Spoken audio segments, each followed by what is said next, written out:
नाज़रीन अस्सलाम वालेकुम। सियासत टीवी के खुसूसी प्रोग्राम खबरों ख्याल में आपका खैर मकदम है। मैं मोहम्मद रियाज अहमद और मेरे साथी सैयद सज्जादुल हसनैन हमेशा की तरह आपके सामने अहम खबरें लिए हाजिर हुए हैं। नाज़रीन, जैसा कि आप जानते हैं कि हम जो खबरें आपके सामने पेश करते हैं वो कल के अखबारात की सुर्खियाँ बनती हैं। न सिर्फ सुर्खियाँ बनती हैं बल्कि उन खबरों को इलेक्ट्रॉनिक मीडिया गैर मामूली अंदाज में नशर करता है। इसी तरह सोशल मीडिया पर ये खबरें वायरल होती हैं। बहरहाल नाज़रीन, जहाँ तक खबरों का सवाल है, आपको बता दूँ कि अमरीकी सदर डोनाल्ड ट्रंप इस वक्त सारी दुनिया में मौजूए मजाक बने हुए हैं, मौजूए बहस बने हुए हैं। और उनके जो बयानात होते हैं, आप देखेंगे कि सुबह एक बयान होता है तो दोपहर में उनका बयान तब्दील हो जाता है और रात में पता नहीं उन्हें क्या होता है कि उनका बयान पूरी तरह तब्दील होकर रह जाता है। अब उन्होंने ऐलान कर दिया है कि विदिन 24 आवर्स अमेरिका यानी वो हिंदुस्तान पर इजाफी या जायद टैरिफ आयद करेंगे, जुर्माना आयद करेंगे। इस तरह की बात उन्होंने कही है। और इसी दौरान आपको बता दूं कि एक तरफ ये बात कर रहे हैं, दूसरी तरफ खुद अमेरिका के बारे में हिंदुस्तान ने कहा है कि अमेरिका रूस से कई मसनूआत जो हैं, ख़ासतौर पर खाद है, फिर जौहरी जो यानी हथियारों के लिए जो चीज़ें ज़रूरी होती हैं या फिर न्यूक्लियर प्लांट्स के लिए जो चीज़ें अहम होती हैं, वो भी रूस से ख़रीदता है। और हद तो ये है कि यूरोपीय यूनियन जो अमेरिका की हलीफ है, वो भी हज़ारों टन, मिलियन टन जो है खाम तेल रूस से ख़रीदती है। इस तरह का इंकशाफ हिंदुस्तानी मुतमद ख़ारजा या तर्जुमान, वज़ारत ख़ारजा के तर्जुमान ने किया है। लेकिन अब आप देखेंगे कि 24 घंटे के अंदर अब ट्रंप हिंदुस्तान पर इजाफी टैरिफ आयद करने वाले हैं और कितना करेंगे ये अलग बात है। लेकिन आपको ये बताना ज़रूरी है कि अमरीकी जो नुमाइंदे हैं विटकॉफ, वो भी अब रूस में हैं। सदर पुतिन से उन्होंने मुलाकात भी की है। तो एक तरफ ये बात कर रहे हैं, दूसरी तरफ रूस के साथ बातचीत भी जारी है। और तीसरी तरफ आप देखेंगे कि हमारे ट्रंप का जो दोहरापन है वो ये है कि यूक्रेन में जो बच्चे मर रहे हैं, यूक्रेन में जो नौजवान मर रहे हैं या हलाकतें हो रही हैं, उसकी तो उन्हें फ़िक्र है, लेकिन फ़लस्तीनी बच्चों की शहादत पर उन्हें कोई अफसोस नहीं होता। और हद तो यह है कि वो इसराइल की पूरी मदद कर रहे हैं और ऐसी मदद कर रहे हैं, हथियारों से मदद कर रहे हैं। इसी तरह आप देखेंगे कि माली मदद भी कर रहे हैं। और आप दूसरी तरफ हिंदुस्तान, हमारे वज़ीर आज़म नरेंद्र मोदी बीजेपी के लीडर हैं और अपने आप को बहुत बड़ा लीडर तस्वुर करते हैं, आलमी लीडर या विश्व गुरु मानते हैं। लेकिन आप देखेंगे कि विश्व गुरु हिंदुस्तान की रिवायतों से इनराफ करता है और फ़लस्तीनी काज की जो ताईद व हिमायत हिंदुस्तान का वतीरा रहा है, उससे इनराफ करके इसराइल की मदद करता है, उसकी ताईद करता है। हद तो ये है कि हैदराबाद में तैयार होने वाले ड्रोन्स अब फ़लस्तीन जा रहे हैं और इसराइल उन्हें फ़लस्तीनी बच्चों के ख़िलाफ़, फ़लस्तीनी ख़वातीन के ख़िलाफ़, फ़लस्तीनियों के ख़िलाफ़ इस्तेमाल कर रहा है। तो बहरहाल ये जो खबर आ रही है, अब देखना है कि 24 घंटे के अंदर क्या करते हैं ट्रंप। यही सवाल हम करेंगे सजा साहब से। देखिए, आज राहुल गांधी ने साफ तौर पे बयान जारी किया, वाज़ेह अल्फाज में कहा। जी सीधे राहुल गांधी ने कहा कि अडानी के ख़िलाफ़ अमेरिका में क़ानूनी कार्रवाइयाँ हो रही हैं। जी, अडानी जो यहाँ के जो है सबसे बड़े अब सरमायाकार बन के उभरे हैं, इंडिया के हर बड़े प्रोजेक्ट में अडानी का हाथ है। तो राहुल गांधी का ये कहना था कि अडानी के ख़िलाफ़ जो है अमेरिका में कानूनी कार्रवाइयाँ चल रही हैं और ट्रंप उन्हीं कानूनी कार्रवाइयों के हवाले से इंडिया पे दबाव बना रहे हैं। जी। और मोदी जो है इसी वजह से ट्रंप के ख़िलाफ़ एक लफ्ज़ भी बोलने को तैयार नहीं है, ये राहुल गांधी का कहना है। अब राहुल गांधी ने सवाल किया है कि मामला अडानी का है, मोदी के क्या मफादात हैं अडानी से, ये मोदी जाने अडानी जाने। मामला अडानी का है, वो एक सरमायाकार हैं, उनके ख़िलाफ़ अमेरिका में कार्रवाइयाँ चल रही हैं और ट्रंप इंडिया में जो है मुसलसल मुदाखलत कर रहे हैं। सिर्फ़ एक चीज़ को बेस बना के अगर वो ऐसा पूरी कौम के साथ कर सकते हैं तो ये कौम की बदनसीबी है और ये मुल्क की कमज़ोरी को उजागर करता है।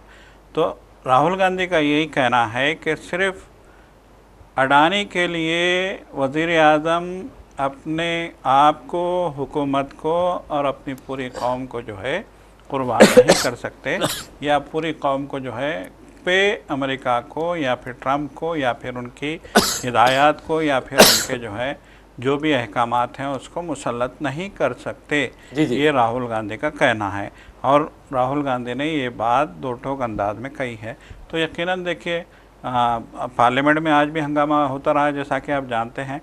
पार्लियामेंट में आज भी यही सवाल उठाया गया कि मोदी ने जब ऑपरेशन सिंदूर पे बहस हुई तो 16 घंटे की बहस के दौरान में राज्यसभा में भी हुई बहस, लोकसभा में भी हुई, दोनों ऐवानों में अडानी ने ट्रंप का नाम लेने से गुरेज किया। जी जी। अडानी के अलावा अडानी की जो कंसर्न मिनिस्टर्स हैं, जैसे कि वज़ीर ख़ारजा एस जयशंकर, वज़ीर दिफा राजनाथ सिंह, वज़ीर दाखिला अमित शाह, ये तीनों अहम वज़रा भी ट्रंप का नाम नहीं लिया। इन्होंने भी ट्रंप का नाम लेने से गुरेज किया। फिर उनका ये कहना है कि आज भी मोदी जो है अमेरिका, आप देखिए उनका ये कहना है कि मानसून सेशन के आगाज़ से लेकर अब तक ट्रंप ने मुसलसल इंडिया के ख़िलाफ़ बोला है, मुसलसल हुकूमत पे दबाव बनाया है।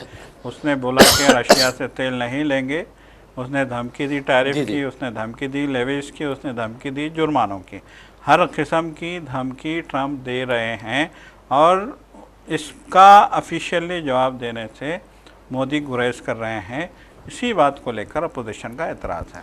बहरहाल नाज़रीन, आपको बता दूं कि जहाँ तक हमारे मोदी जी का सवाल है, मोदी जी के बारे में कहा जा रहा है कि वो अमेरिकी सदर डोनाल्ड ट्रंप के सामने भीगी बिल्ली बन जाते हैं, उनके सामने कोई आवाज़ नहीं करते, कोई जवाब नहीं देते। हालांकि आपने देखा कि यूक्रेनी सदर जो है ज़ेलेंस्की ने किस तरह हमारे वज़ीर आज़म नरेंद्र मोदी के बरअक्स व्हाइट हाउस में जब ट्रंप से मुलाकात होती है और नायब सदर JD वेंस से मुलाकात होती है और ये लोग उनकी बेइज्जती करते हैं, तो वो भी आंखें दिखाते हैं और टिट फॉर टैट यानी ईंट का जवाब पत्थर से देते हैं और उन्होंने ये साबित कर दिया कि हम भी किसी मुल्क के सदर हैं। लेकिन हमारे वज़ीर आज़म देखेंगे कि बाजू बिठाए ट्रंप यानी गुस्सा, बरहमी और हिंदुस्तान को सबसे बड़ा वायलेटर कहते हैं टैरिफ्स का, लेकिन हमारे वज़ीर आज़म खामोश हैं। पता नहीं वज़ीर आज़म को अंग्रेज़ी समझ नहीं पाए या फिर वो यही चाहते थे कि ट्रंप भी हिंदी में बात करे, ये अलग बात है। तो बहरहाल जब मुल्क की बात आती है तो कोई भी हो उसे ये चाहिए कि मुंह तोड़ जवाब दे अपने दुश्मन को और उन लोगों के खिलाफ, चाहे वो ट्रंप ही क्यों ना हो, अगर हिंदुस्तान के खिलाफ बात करते हैं तो उसका मुंह तोड़ जवाब देना चाहिए। और हिंदुस्तान कोई मामूली मुल्क नहीं है,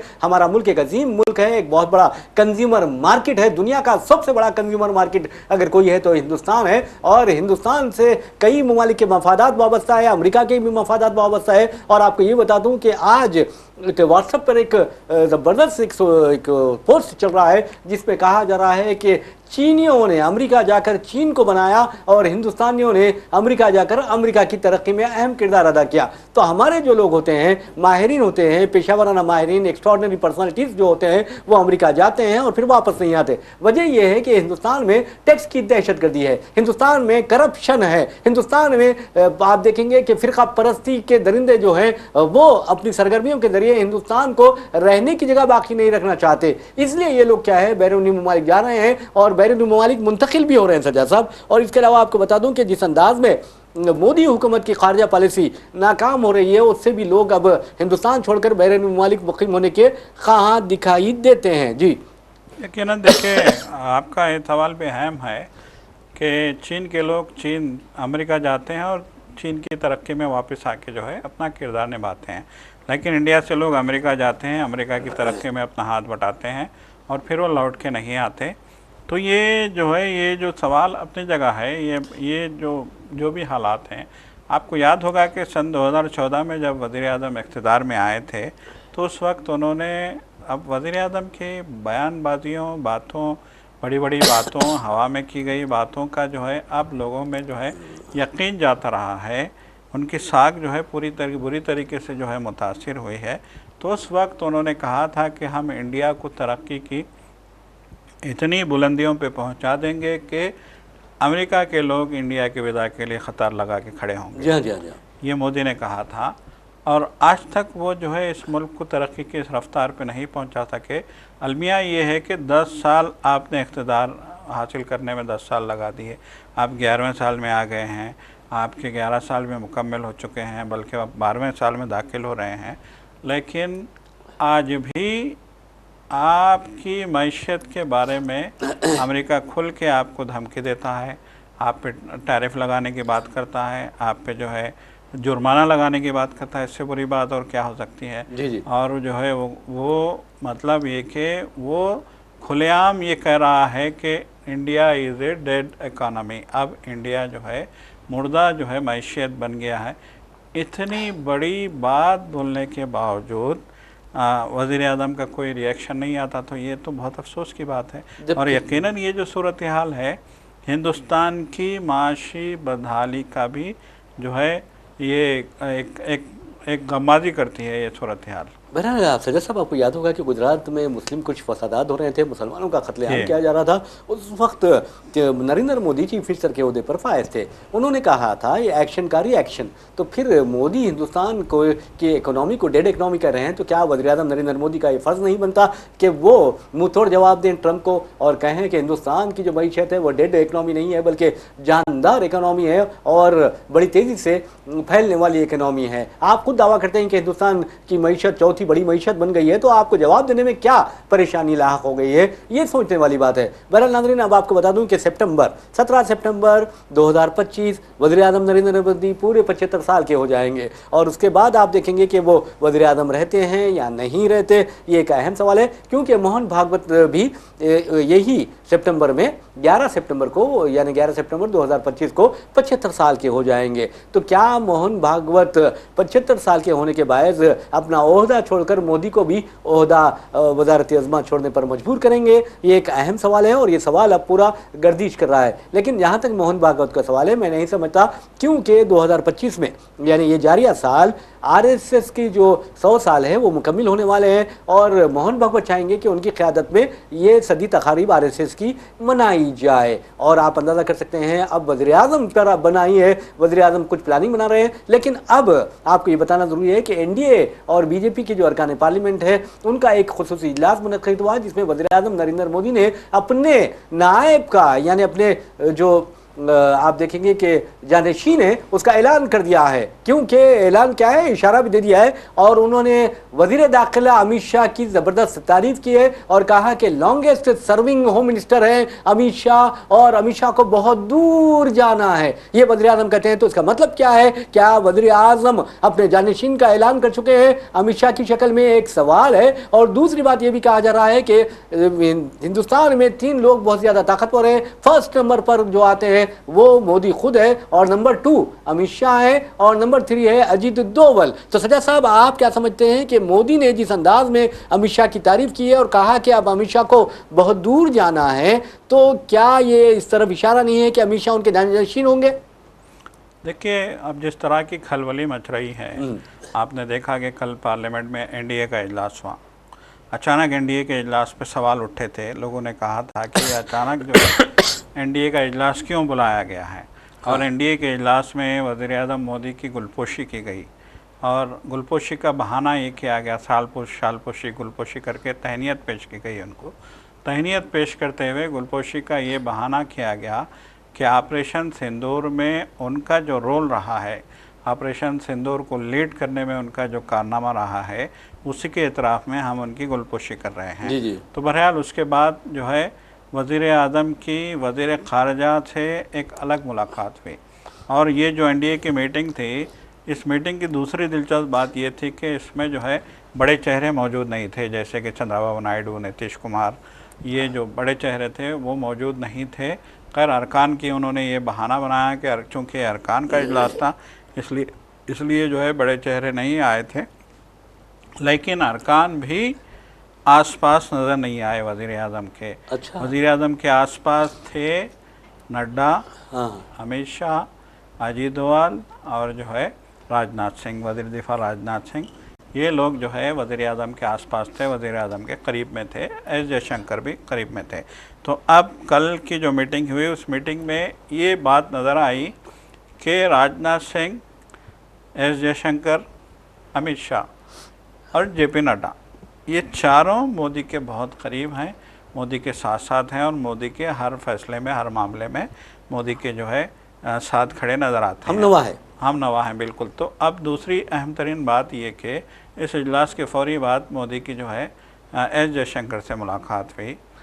वो मुलाकात कर खारजी मामलात के लेकर हुई। क्या मामला था ये मामला बाहर नहीं आया, लेकिन जिस तरीके से कल अमित शाह मोदी के साथ साथ थे और अमित शाह को जिस तरीके से मोदी के बिल्कुल जो है करीब देखा गया और जिस तरीके से मोदी जो है अमित शाह को जो है वो आगे कर रहे थे, उससे साफ ज़ाहिर था कि मोदी अगर देखिए, पहली बात तो ये कि मोदी नहीं चाहेंगे कि वो इख्तिदार छोड़ें, क्योंकि जो बंदा फोटो के फ्रेम को नहीं छोड़ता, क्या बात, वो बंदा कुर्सी कैसे छोड़ेगा? सबसे बड़ा सवाल ये है। तो वो नहीं चाहेंगे कुर्सी छोड़े, लेकिन अगर दबाव प्रेशर बन जाता है, आरएसएस जब इन पूरी तरीके से इनके खिलाफ हो जाता है और इनको पद छोड़ने के लिए पूरी तरीके से जो है हिदायत जारी हो जाती है, मजबूर कर देता है, तो मजबूरी की हालत में वो यही चाहेंगे कि अमित शाह जो है उनकी जगह संभालें, और फिर वो भी उसी तरह का सलूक करेंगे अमित शाह जिस तरह मोदी ने अडवाणी के साथ सलूक किया था। अब वो अल्लाह आलम भी, तो आप देखिए नहीं, ये होता टिट फॉर टैट होते रहता है, और जो बोएगे वो काटोगे वो होता है। तो बहरहाल नाज़रीन, आपको बता दूं कि अगर मोदी को मजबूर किया जाता है वज़रात ज़ुमा से सबकदोश होने के लिए, क्योंकि 75 साल की उम्र के होने वाले हैं वो, तो ऐसे में जिस तरह अमित शाह को आगे बढ़ा रहे थे और कह रहे थे कि अमित शाह को बहुत दूर जाना है, लेकिन कहाँ जाना है ये तो नहीं बताए हैं, क्योंकि बहुत दूर की बात के कई मतलब निकल सकते हैं। तो बहरहाल अमित शाह अगर जानशीन बनते हैं तो मेरा ख्याल है कि अजीत डोवल वज़ीर दाखिला बनाए जाएंगे या वज़ीर ख़ारजा बनाए जाएंगे, और ये बहुत बड़ी तब्दीलियाँ होंगी। तो बहरहाल वैसे भी अजीत डोवल की उम्र भी 80 साल हो गई है,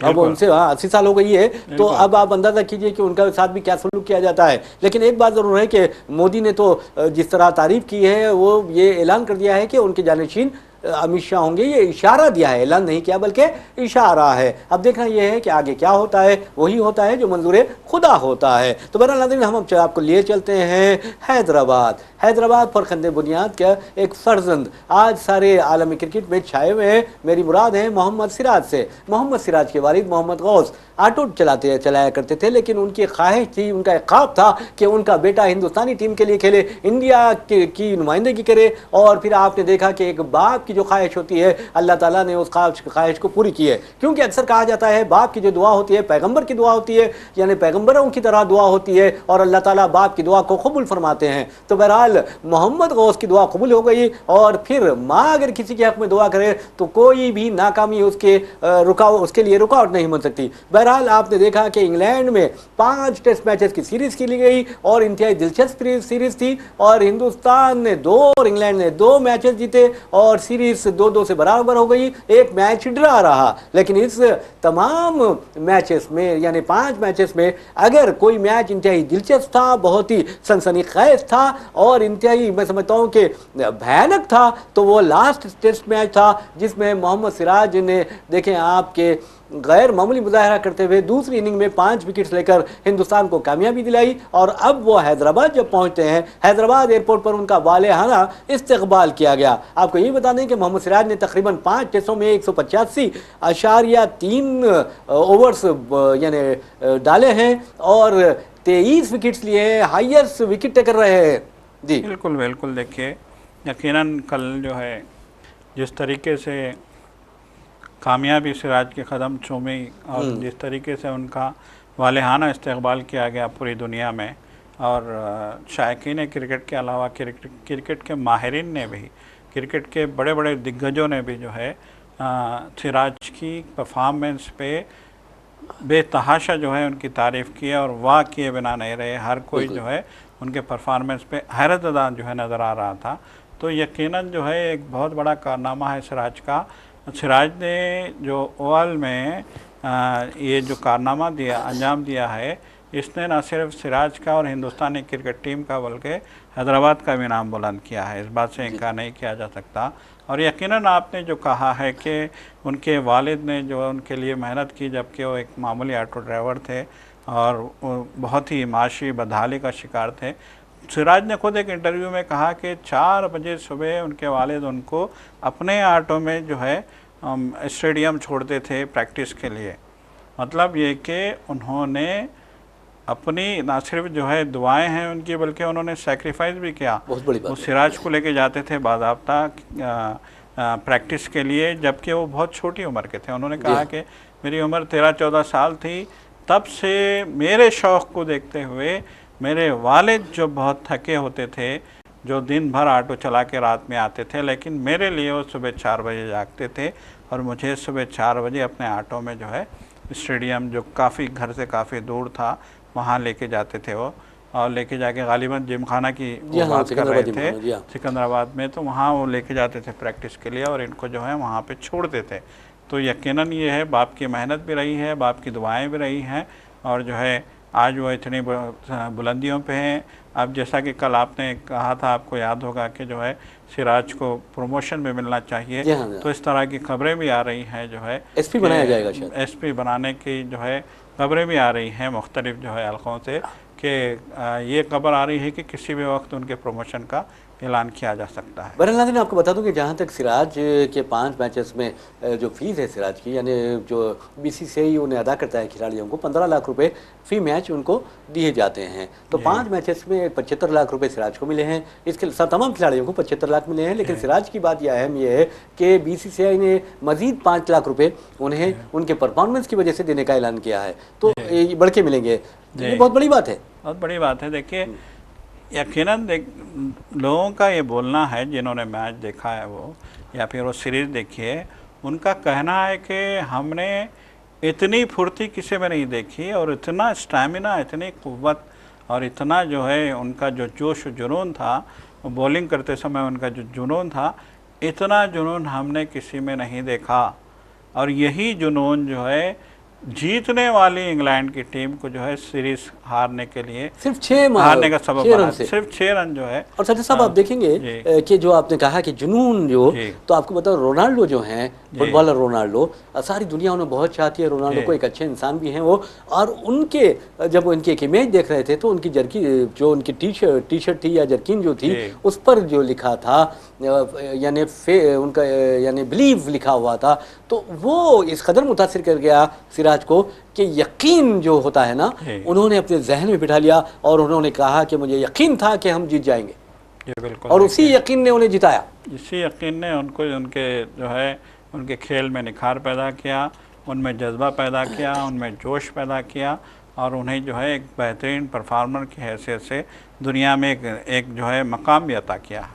और दूसरी बात नाज़रीन, आपको बता दूं कि यहाँ तक इज़्ज़त का सवाल है, अल्लाह ताला जिसे चाहे इज़्ज़त देता है, जिसे चाहे ज़िल्लत देता है। इसलिए कहा जाता है कि गुरूर और तकब्बुर से बचना चाहिए, इस बात से कि आप की हैसियत एक मच्छर के पर की बराबर भी नहीं है इंसान की, और अल्लाह के सामने अगर वो ज़मीन पर, अल्लाह की ज़मीन पर अकड़ कर चलता है या गुरूर और तकब्बुर करता है, अपने आप को दूसरों से बेहतर समझता है, तो वो बेवकूफ़ है। तो बहरहाल हमें उम्मीद है कि सिराज गुरूर और तकब्बुर में मुब्तला नहीं होंगे, बल्कि बारगाह रब्बुल इज़्ज़त में शुक्र अदा करेंगे, सज्जाए शुक्र अदा करेंगे कि अल्लाह ने उन्हें इज़्ज़त दी है। तो बहरहाल एक और खबर की जानिब चलते हैं। लेकिन एक बात है कि अगर इंसान के पेट में दाना ना हो तो फिर समझिए कि वो परेशान रहता है। लेकिन हुकूमत तेलंगाना ने ऐसा इक़दाम किया है कि राशन कार्ड के ज़रिए अब आपको, यानी अगर कोई जो अहल है या मुस्तहिक़ है, उन ख़ानदानों को माहाना 1200 रुपये का फाइन राइस यानी उम्दा किस्म का चावल फराहम कर रही है। ये बहुत बड़ी बात है, और यकीन मानिए कि रोटी, कपड़ा और मकान, यही अहम मसला होता है एक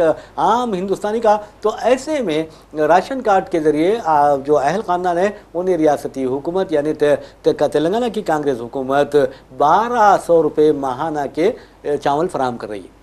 ये देखिए, जैसा कि रेवंत रेड्डी ने कहा था कि हम चावल की क्वालिटी बेहतर करेंगे, जी, और रेवंत रेड्डी ने ये भी कहा था कि जो फूड सिक्योरिटी प्रोग्राम है, जी, उस प्रोग्राम के तहत जो है हम रियासती सरकार की तरफ से भी जो है कुछ पैसा उसमें शामिल करके वो जो फूड सिक्योरिटी प्रोग्राम के तहत जो अनाज जो है लोगों को सप्लाई किया जाता है, उसकी क्वालिटी को बेहतरीन किया जाएगा। जी, जी। तो यकीनन ये जो नया जो है फ़ैसला है रियासती सरकार का, वो इसी जानिब एक अहम जो है कदम के तौर पे देखा जाएगा।